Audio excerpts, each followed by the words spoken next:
तो यार कहानी वहीं से स्टार्ट होती है जहां से खत्म हुआ था। अपना जो एमजे था ना वो डिमन करके सारे सारे बंदों से अपने डिसेबल को फाइनली बचा लेता है और जैसा ही इसकी आंखें खोलती है तो ये भी पूरी की पूरी तरीके से चौंकी पड़ी थी कि क्या मैं मरा नहीं। अरे यार मैं तो जिंदा हूँ। एमसी बोलता है कि बिल्कुल बिल्कुल तुम जिंदा हो। नहीं बताओ मेरे रहते इस दुनिया में किसकी हिम्मत जो तुम्हें चोट भी पहुंचा सके। डिसेबल सोचती है कि है क्या कहीं मास्टर पगला तो नहीं गए ना। अरे वो तो नसीब अच्छा है कि मैं अपने ब्लड एसेंस का यूज कर इन सारे के सारे डिमन करके लोगों को मार डाला और ये कह रहे कि इसके होते हुए मुझे कोई भी चोट नहीं पहुंचा सकता। हद है। और वो इतना सोच ही रही थी तभी अचानक से पूरा का पूरा चौंक जाती है कि क्या एक मिनट। हाँ अब मैं समझा। अब इसे डेस्टिनी कहो या फिर मेरा स्ट्रॉन्ग बिल। कहा जाता है कि एसेंस को जलाने पर हमेशा बेकलेस लगती है और यहाँ तक कि कल्टीवेटर भी मरने के कगार पर पहुंच जाता है। लेकिन मेरे साथ क्या, मेरे साथ उसका पूरा का पूरा उल्टा हो गया। ना ही सिर्फ मेरी पावर बढ़ी बल्कि ये बोले कि मेरा कल्टीवेशन भी पूरे के पूरे तरीके से इंप्रूव हो गया। तभी अगर बात करें अपने एमसी की तो अभी अपने डिसेबल के सर को छूते हुए बोलते अरे क्या हुआ, अगर तुम सोच कर रही हो। देखो तुम्हें गोद पर उठाते उठाते मेरी फट चुकी है तो प्लीज नीचे उतरोगी। और ये सुनकर अपनी डिसेबल भी पूरी के पूरी तरीके से शर्मा जाती है और उतरते हुए बोलती है सॉरी यार मुझे माफ करिएगा मैं भूल गई थी। एमसी बोलता कि कोई नहीं बच जाओ और जाकर अपने रूम में आराम करो। समझे मास्टर पागल हो गए हो क्या, वो लोग सिर्फ बेहोश है मरे नहीं है। और सबसे इम्पोर्टेंट बात आपको अपना ध्यान रखना चाहिए, रात बहुत ही ज्यादा हो गई इसलिए प्लीज इधर उधर मत घूरिए। एमसी भी लगे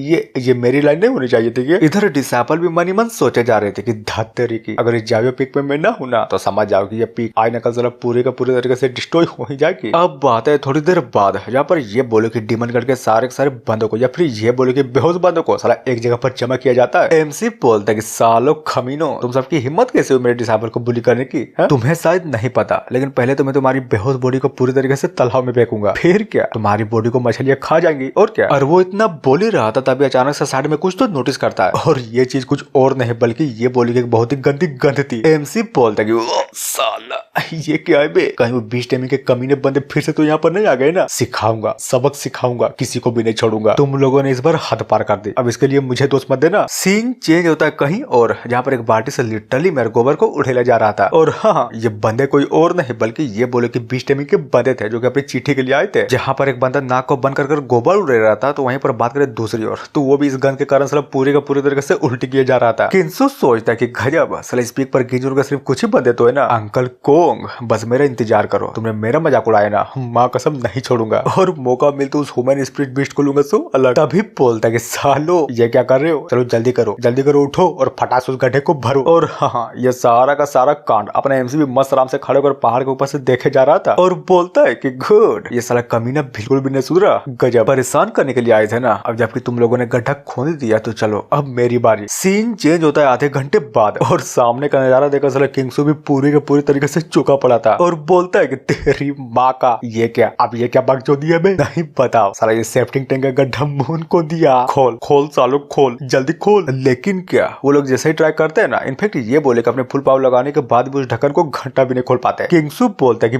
भौसड़ी के खाली खाएगा ताकत कहाँ गई तुम्हारी, साला एक सिंपल सा काम भी नहीं हो रहा तुम लोगों से, हट मैं ट्राई करता हूँ। और ये बोलकर उस ढक्कन को खोलने के लिए ये भी आगे बढ़ जाता है लेकिन क्या नहीं खुलता, साला लिटरली में वो ढक्कन घंटा भी नहीं हिलता। इधर ये भी सोचता है कि नामुमकिन, मैं तो साला एक नॉनसेंस वर्ल्ड का एक्सपर्ट हूँ ना। और जहाँ तक की बात करें मेरी टैलेंट जो कि एक ग्रेट एम्परर का टैलेंट है तो फिर बताओ इतना पावरफुल होने के बाद भी क्या ही फायदा जब मैं एक ढक्कन को भी नहीं ला पा रहा। और ये बोलकर उस ढक्कन को खोलने के लिए अपना पूरा का पूरा दम लगा देता है। तभी बूम एक बहुत ही जोरदार धमाका होता है और ये सारा का सारा कांड देखकर वहां पर खड़े जितने भी बंदे थे ना वो सारे के सारे बंदे भाग जाते हैं। और ये देखो किंगसू का ये हाल, गड्ढे में जितने भी गोबर थी ना वो सारे के सारे गोबर इस बंदे के शरीर के ऊपर आकर लग जाता है जहाँ पर ये बदबू इतनी खराब थी कि इस बंदे से भी बर्दाश्त नहीं होता। और ये देखकर इसके पास वाले सारे के सारे बंदे बहुत ही दूर खड़े हो जाते हैं। तभी एक बंदा चिल्लाते हुए बोलता है कि माय लॉर्ड इधर देखिए यार यहाँ पर कुछ तो है। क्या कहा, सच्ची में कौन है बे, कहीं चुप आकर हमला तो नहीं करने वाला है ना। और ये बोलकर जैसे ढक्कन को हटाता है तो साला सामने का नजारा ये था, डिमोनिक सेट के यहाँ पर सारे के सारे बंदे ऑलरेडी बनते हैं। तभी बोलता है कि क्या कर रहे हो, अबे पकड़ो इन्हें, हमें जल्द से जल्द जाकर सेक्ट मास्टर को रिपोर्ट करनी होगी। और ये बोलकर वहाँ पर जितने भी बंदे थे ना वो सारे के सारे बंदे इन बेहोश बंदों को उठाकर ले जाते हैं। सीन शिफ्ट होता है सेट के मेन हॉल में जहाँ पर लिटरली में यार साला बहुत ही ज्यादा भीड़ लगी पड़ी थी। कोई तो बोलता है कि सेक्ट मास्टर क्या हुआ, अब अचानक से सारे पी के लोगों को यहाँ पर बुला लिए। लेकिन अगर बात करें अपने एमसी की तो हाँ वो अभी तक लिटरली में उबास ही लिए जा रहा था और बोलता है कि हाँ यार क्यों, क्या हुआ, आखिरकार इतना सुबह यहाँ पर क्यों बुला लिए। लीडर बताता है कि सुनो मेरी बातों को ध्यान से सुनो, शायद तुम्हें नहीं पता लेकिन कुछ डिमन कट के लोग ऐसे थे जो कल रात को हमारे सेट के अंदर घुस चुके थे। वो तो भला हमारे जिंगी सेट के डिसेबल का जिसने अपने दम खम लगाकर इस डिमोनिक कल्ट को पकड़ा। इधर डिसेबल भी स्माइल करते हुए मनी मन सोचे जा रहे थे कि गुड, माँ कसम मुझे पता नहीं था कि मेरा ये नुबला मास्टर उन सारे बंदों को सेट के हवाले कर देगा। पर कोई नहीं, कोई फर्क नहीं पड़ता, अब नाम मेरा हो या फिर मेरे मास्टर का, आखिरकार हम दोनों है तो एक ही पिक आदमी ना। जहाँ पर बात करें सेक्ट लीडर की तो वो भी ताली मारते हुए इशारा करता है और इससे होता ये है कि सेट के सारे बंदों के सामने उन्हें डिमोल करके लोगों को लाया जाता है। जहाँ पर लिटरली में गोबर में नहाने के बाद क्या गंद मार रहा था। लड़की सोचती कि बाप रे साला ये कैसा गंद है भाई, मेरा तो पूरा का पूरा आत्मा कांप गया। और ये गंद सिर्फ अपने डिसेबल को ही नहीं बल्कि ये बोले कि वहाँ पर खड़ी जितने भी बंदे थे ना उन सभी को महसूस होती है। किंग्सू भी लाइक देख रहे हो ब्रदर चेन, इन सभी बंदों को मैंने पकड़ा, समझे। और उसको इस तरह से झूठ बोलता हुआ देख कर अपने डिसेबल भी पूरी के पूरी तरीके से भड़की पड़ी थी। चेन बोलता कि हाँ हाँ हाँ देख रहा हूँ, मुझे पता है तुम बहुत ही ज्यादा पावरफुल हो ना, इसीलिए तो इतने सारे बंदों को पकड़ लिया। गजब। लेकिन एक बात बताओ, ये डिमांड करके लोग इतनी दूर जिंग सेट में गोबर चोरी करने के लिए आए थे क्या? बिल्कुल, तुमने बिल्कुल सही बोला। और क्या ये बात तुम जानते भी हो, मैंने इन बंदों को पकड़ने के लिए लिटरली में अपना पूरा का पूरा जी जान लगा दिया था। अगर विश्वास नहीं तो इन बंदों से पूछ लो, ये लोग तो मेरे साथ ही थे। उधर वो लोग भी, हाँ हाँ भाई हाँ, माँ कसम हम लोगों ने अपनी आंखों से देखा। और इतना सुनने के बाद जो बीच टाइमिंग का बुढ़ा था ना, ये बोले कि पिक लॉर्ड, वो ग्रीट करते हुए बोले जा रहा था कि सेक्ट मास्टर प्लीज, देख रहे हो ना हमारे लोंडे ने इतना महान काम कर डाला, और जबकि इसने इतना महान काम कर ही डाला तो क्या इसको रिवॉर्ड मिलना सही नहीं रहेगा? किंग्सू भी लाइक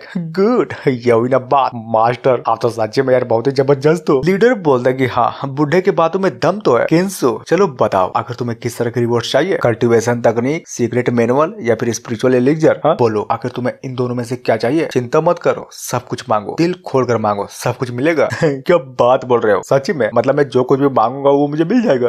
गजब। तो फिर ठीक है, जो पिक में जो ह्यूमन बीस्ट है ना वो बीस्ट मुझे चाहिए। और ये सुनकर एक तरफ अपने एमसी चौका पड़ा था तो दूसरी तरफ अपनी डिसेबल मतलब पूरी के पूरी तरीके से भड़की पड़ी थी और बोलती कि साले तेरी माँ का औकात मेरा, समझा? तू जिसके बारे में बोल रहा है ना वो तेरा नहीं बल्कि मेरे जायो पिक का गार्डियन स्पिरिट है, और वो तो मैं तुम्हें घंटा भी नहीं दूंगा चाहे तुम कुछ भी कर लो। किंसु बोलता कि भाड़ में जाओ। और सेक्ट लीडर आप बताइए, आप इंसाफ कीजिए, क्या मैंने डिमोनिक कल्टीवेटर को नहीं पकड़ा? क्या मैंने सेक्ट के लिए अच्छा काम नहीं किया क्या? और जबकि आपने पहले बोल ही दिया था ना कि तुम रिवॉर्ड के तौर पर मनमर्जी का चुन सकते हो, तो फिर बताओ मैंने चुन लिया, अब क्या मैं उस गार्डियन स्पिरिट को नहीं ले सकता? या फिर मेरा सोचना गलत है कि आप मेरे हर ख्वाहिश को पूरी करेंगे? कोई तो बोलता है कि सही बात, बिल्कुल सही बात, हमारे लॉर्ड ने बिल्कुल सही बोला, तुम्हारे पीक के अंदर जो भी बीस्ट है ना वो सिर्फ हमारा होगा और किसी का भी नहीं। दूसरा बोलता है कि लड़की तुम तो बहुत ही कमीनी निकली यार, और उसको जब हमारे लॉर्ड ने पकड़ डाला तो तुम क्या कर रही हो, तुम अपने बीस्ट को नहीं दोगे? गजब। आखिर ये किस टाइप का प्रिंसिपल है तुम्हारे पिक का? तभी तीसरा, हाँ बात तुमने बिल्कुल सही बोली है मेरे दोस्त, ये लड़की लिटरली में बहुत ज्यादा कमीनी है। और ये सुनकर अपनी जो डिसेबल थी ना वो भी पूरी के पूरी तरीके से भड़की पड़ी थी। घंटा सब बकवास है, सब के सब बकवास है। और साले किंग्सू तू, तुम्हारी माँ का, जहाँ पर बात करे बीच टाइमिंग के पिक मास्टर के, तो वो भी उसकी बातों को सुनकर पूरे के पूरी तरीके से भड़के पड़ा था कि कौन है बे, तुम्हारी हिम्मत कैसे हुई हमारे पिक के डिसेबल की इंसल्ट करने की? और इंसल्ट करने वाला बंदा कोई और नहीं बल्कि ये बोले कि अपना डिमोनिक एम्परर था। इधर ये भी मस्त सेव को खाते हुए फुल एटीट्यूड में बोलते कि सब बकवास है, मैंने कहा ना कि सब बकवास है। और बुढ़े पहले ये बता, भगवान ने मुंह दिया तो इसका मतलब कुछ ही बकचोदी करोगे क्या? जिसे सुनने के बाद तो ये बुढ़ा भी साला पूरे के पूरे तरीके से भड़क जाता है। जहाँ पर ये भी सेक्ट लीडर से पूछता है कि सेक्ट लीडर अब ये क्या बकवास है, और पहले ये बता ये बच्चा है किस पिक का, और साला इसकी हिम्मत कैसे हुई मेरी और मेरे डिसेबल की इंसल्ट करने की? और जबकि इसने बेइज्जती कर ही दी है तो सेट का रूल भी यही कहता है कि इसको पनिशमेंट हॉल में दे दिया जाए, तब जाकर पता चलेगा कि इसने कितनी बड़ी गलती की है। इधर बगल वाला बुढ़ा भी लीडर से बोलता है कि इस बच्चे का नाम जाओ बाई है, और हाँ जाओ पी का न्यू डिसेबल भी। सुनिए ना, मैं ये कहता हूँ कि ये बच्चा है ना माफ कर दीजिए, छोटा मोटा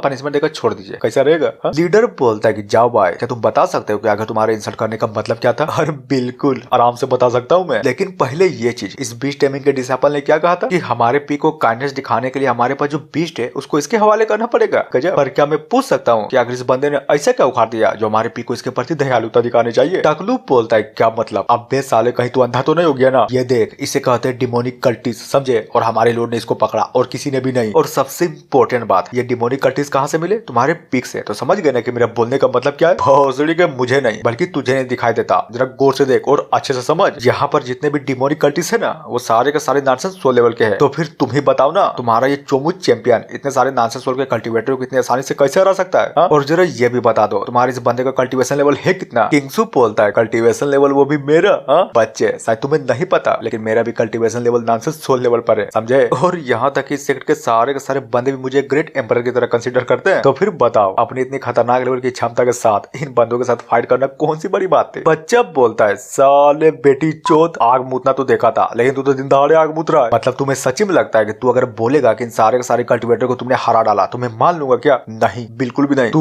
तू बेटी चोत, तू भी बेटी चोत, सब बेटी चोत। यहाँ पर जितने भी बंदे ना सब बेटी चोत सब। इधर चेन भी बच्चे की बातों को सुनकर किंग्सू को टोंट मारते हुए बोलता कि गजब, माँ कसम मुझे उम्मीद नहीं थी इस बच्चे की नजर में तुम्हारी इज्जत ये होगी। तो बताओ अब क्या करोगे? साबित कैसे करोगे? इन बंदों को मारने वाला कोई और नहीं बल्कि तुम। और ये सुनकर किंग्सू भी पूरा का पूरा भड़क जाता है, जहाँ पर ये भी एक अटैक को बनाकर उस बच्चे को अटैक करने के लिए बढ़ जाता है कि साले नहीं छोड़ूंगा तुम्हारी हिम्मत कैसे मेरा मजाक उड़ाने की, नहीं छोड़ूंगा। बड़की भी लाइक नहीं यार ये बहुत ही गलत हुआ, अगर ये अटैक मेरे जूनियर को लग गया ना तब तो वो घंटा भी नहीं बचेगा। अब बात है बच्चे की ओर, जहाँ पर वो भी उस अटैक को इतनी तेजी से अपनी ओर आता वो देखकर पूरी का पूरी तरीके से डरा पड़ा था कि नहीं यार नहीं, मैं ऑलरेडी क्यूआई रिफाइनिंग पे हूँ जो कि इस बंदे से बहुत ही ज्यादा कमजोर है, अगर ये अटैक मुझे लग गया ना तब तो मैं घंटा भी नहीं बचूंगा। और जी हाँ, इतना बोलने के साथ ही एपिसोड यहीं पर खत्म होता है। तो मिलते हैं नेक्स्ट वीडियो में, सो थैंक यू।